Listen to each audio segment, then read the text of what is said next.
Hello दोस्तों, कैसे हैं आप लोग। उम्मीद करता हूँ कि आप लोग बिल्कुल स्वस्थ होंगे और मस्त होंगे। आज की वीडियो का टॉपिक होने वाला है रिज्यूमे से रिलेटेड। मैं इस वीडियो के अंदर आपको कुछ ऐसे सीक्रेट्स रिवील करने वाला हूँ जो आपकी लाइफ में वैल्यू ऐड करेंगे। और अगर आप उस तरीके से अपने रिज्यूमे को बनाते हैं तो मैं गारंटी लेता हूँ कि आप जॉब जब इंटरव्यू देने जाएंगे तो वो अपनी सीट छोड़ के आपको वहाँ पे बिठा लेगा। मैं इस चीज़ की गारंटी ले रहा हूँ, ठीक है। बस आपको वीडियो एंड तक देखना है। जो भी मैं समझाने की कोशिश कर रहा हूँ आपको चीज़ें समझनी है और उस चीज़ को अपनी लाइफ में अप्लाई करना है, बस।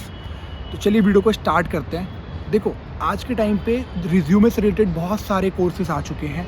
बहुत सारे लोगों ने रिज्यूमे के बारे में इस तरीके से खुल के बात करी है कि भैया मतलब रिज्यूमे भगवान है। आप बिस्तर पे सुबह सो के उठो, आपको स्कूल जाने की ज़रूरत नहीं है, कोई कोर्स करने की ज़रूरत नहीं है, बट उठो, अपना रिज्यूमे बनाओ और ऑफिस में निकल जाओ।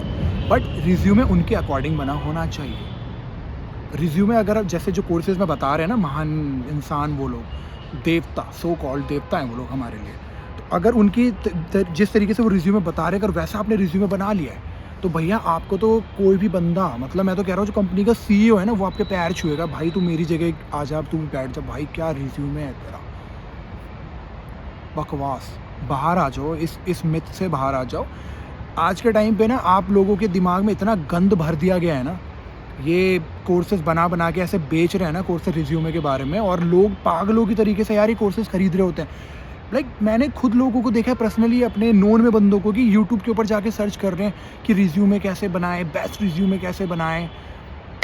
फक मैन, ये सीरियसली लगता है कि आपको रिज्यूमे बनाने से आपको कोई बहुत बहुत बढ़िया जॉब मिल जाने वाली है, या रिज्यूमे बनाने से आपका इंप्रेशन अच्छा पड़ने वाला है, या रिज्यूमे बनाने से आप हज़ारों लाखों की भीड़ में अलग दिखने लग जाओगे? नहीं ना।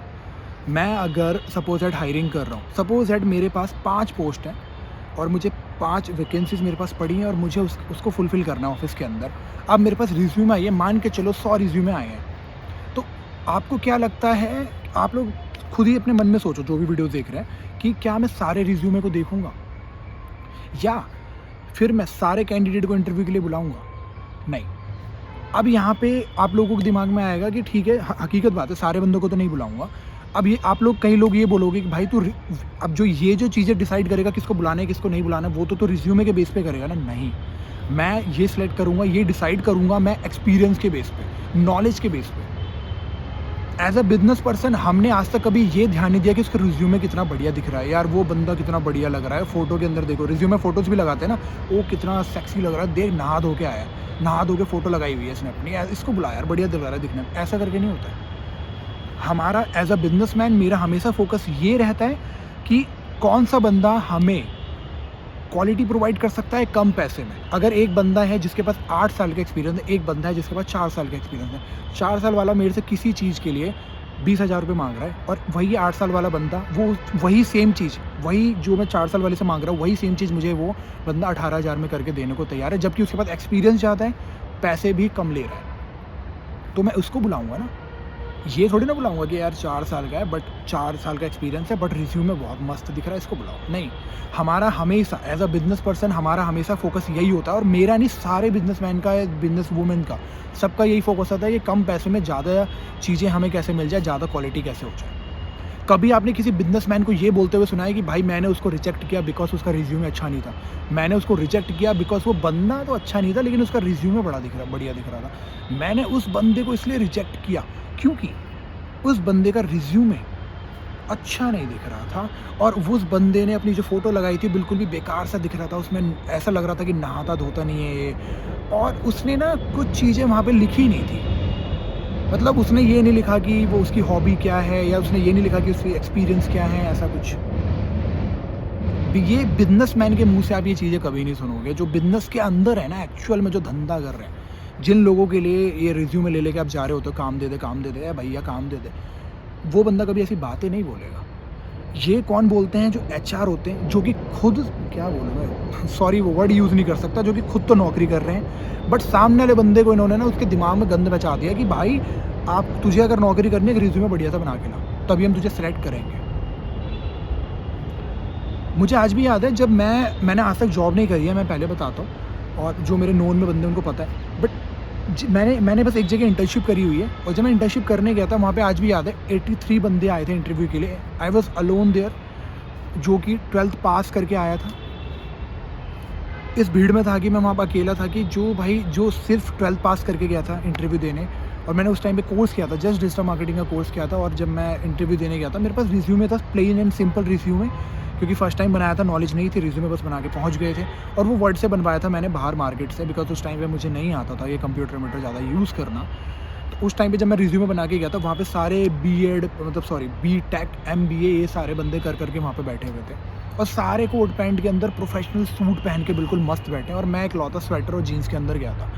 और सारे बंदों को लगा, जब मैं कैफेटेरिया में हम लोग बैठे हुए थे, क्योंकि वहाँ पे थोड़ा सा टाइम था, क्योंकि अब 83 बंदों का इंटरव्यू होना है, और मेरा 83 नंबर था, ठीक है। तो उस टाइम पे इंटरव्यू चल रहा था सबका, और मैं आज भी शुक्रिया मनाता हूँ कि मेरा सबसे लास्ट में था। मैं मस्त बैठा था वहाँ पे, आराम से चिल होके मज़े ले रहा था। सबको लगा ये ऑफिस का बंदा है, तो मेरे से पूछा लोगों ने, भाई आप ऑफिस से हो, कैसा है यहाँ का एनवायरनमेंट? मैंने बोला मुझे नहीं पता भाई, मैं खुद इंटरव्यू देने आया। तो भाई अब वहाँ पे ना 83 में से 2 में से 10 बंदों ने तो मुझे ये बोल दिया, भाई तू चला जा, तेरा नहीं होगा, क्योंकि तूने ड्रेस भी ऐसा पहना है, हमें देख हम सूट पहन के आया। मैं कोई बात नहीं, इंटरव्यू तो दे के जाएंगे, अगर हम आ गए इंटरव्यू तो दे के जाएंगे ना भाई, होना नहीं होना वो मेरे हाथ में नहीं है, बट इंटरव्यू में दे के जाऊँगा। रिज्यूमे सिंपल सा है, वो बंदे एक से एक रिज्यूमे बना के लाए थे, दिया मैंने इंटरव्यू, हुआ मेरा सिलेक्शन, और इकलौता बंदा मैं था जो सिलेक्ट हुआ था। 82 के 82 बंदे वो घर गए थे, ठीक है। Not because of my resume, because of my skills, because of my knowledge. Experience तो था ही नहीं वहाँ पे। और उस टाइम पे जो मेरे बैचमेट थे ना, डिजिटल मार्केटिंग का जो कोर्स करके आए थे, सबसे हाईएस्ट मुझे स्टाइपेंड मिल रहा था, सबसे ज़्यादा स्टाइपेंड उस टाइम पे मैंने उठाया था। तो मुझे आज भी अपने आप पर प्राउड फील होता है। उस ऑफिस में जो सेल्स टीम में बंदे थे 5-5, 10-10 साल के एक्सपीरियंस करके आ रहे, उनको उतनी सैलरी नहीं मिल रही थी जितना मैं स्टाइपेंड उठा रहा था इंटर्नशिप के अंदर। और मुझे आज भी याद है, आज के टाइम पे भी बंदे ना क्लाइंट से उतना चार्ज नहीं कर पाते प्रोजेक्ट की, या क्लाइंट उतनी सैलरी नहीं उठा पाते क्लाइंट से, या ऑफिस में उतनी सैलरी नहीं कमा पा रहे थे जितना मैं स्टाइपेंड ले रहा था। बिकॉज मुझे पता है कि मैंने फाउंडर से किस तरीके से बात करी, फाउंडर को किस तरीके से इम्प्रेस किया, ठीक है। आपको यही बोल रहा हूँ, रिज्यूमे पे फोकस मत करो, अपनी स्किल्स के ऊपर फोकस करो। आज मैं जिस लेवल पे हूँ, जो भी कुछ कर रहा हूँ, because of my skills, because of my networks, because of my experience. Of course knowledge तो इम्पॉर्टेंट है, not because of my resume, because of my portfolio and all. आपको भी यही बोलूँगा, focus on your self, focus on making better your self, अपना better version बनाओ, जितना हो सके खुद के ऊपर फोकस करो। रिज्यूमे आप सिंपल भी लेके चले जाओगे ना, जब आप रिज्यूमे लेके ऑफिस के अंदर घुसते हो ना, आपका वे ऑफ टॉकिंग क्या है, कम्युनिकेशन किस तरीके से कर रहे हो आप, चलने का तरीका क्या है, किस तरीके से आपने अपने आप को ड्रेस्ड किया है, वो बहुत इंपॉर्टेंट होता है। ऑफकोर्स कपड़े अच्छे पहन के जाओ, ऐसा भी नहीं कि यार अगर नहीं है कपड़े, मैं तो यही बोलूँगा कि एटलीस्ट आप इंटरव्यू के लिए एक बढ़िया से कपड़े रख लो। अगर आप गर्ल्स हो तो आप सूट एंड साड़ी, ये सारी चीज़ें कैरी कर सकते हो। थोड़ा सा इंडियन टच रखो, ऐसा नहीं है कि हाँ भाई बहुत ही ज़्यादा बाहर के वो टॉप वॉप पहन के चले गए हो, ऐसा नहीं होना। इंडिया को एटलीस्ट डे 1 आपका ऑफिस के अंदर है, थोड़ा सा अच्छा इंप्रेशन पड़ना चाहिए, ऑफकोर्स पढ़ना ही चाहिए। अगर आप बॉय हो तो ऐसा नहीं कि शॉर्ट्स वॉर्ट्स के अंदर जीन्स वीन्स में, मैं तो चला गया था, मुझे पता है भाई इंटरव्यू कैसे क्रैक करना, और मैं डे 1 से कॉन्फिडेंट बनता रहा हूँ, ठीक है। मुझे पता है कि इस बंदे से कैसे बात करनी है, मैं कभी डरता नहीं बात करने में।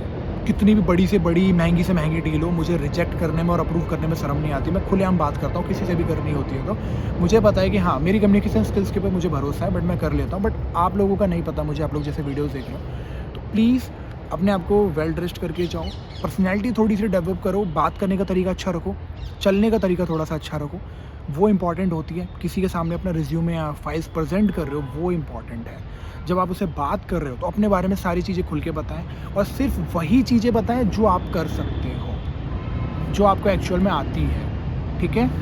तो अगेन रिपीटिंग, अपना पैसा इन फालतू के बकवास कोर्सेज के ऊपर वेस्ट करने की बजाय अपने स्किल्स के ऊपर काम करो, अपने स्किल्स के ऊपर फोकस करो, अपनी नॉलेज को एनहांस करो। ऐसे लोगों के साथ रहो जो आपकी लाइफ में वैल्यू ऐड कर सकते हैं।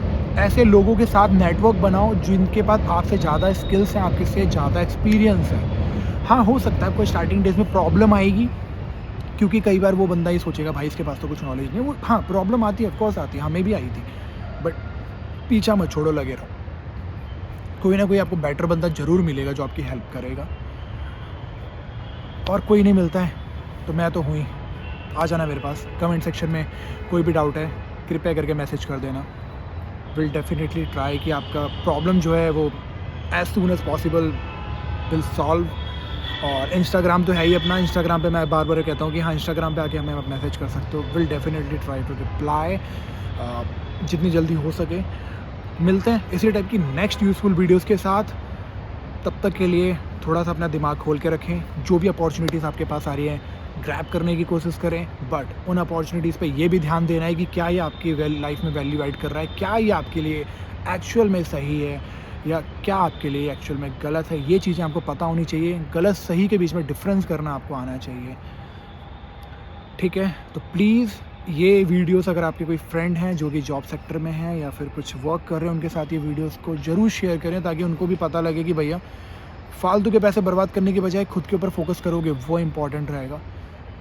मिलते हैं फिर इसी टाइप की नेक्स्ट यूज़फुल वीडियोस में, तब तक के लिए बाय एंड हाँ, thanks for watching this video.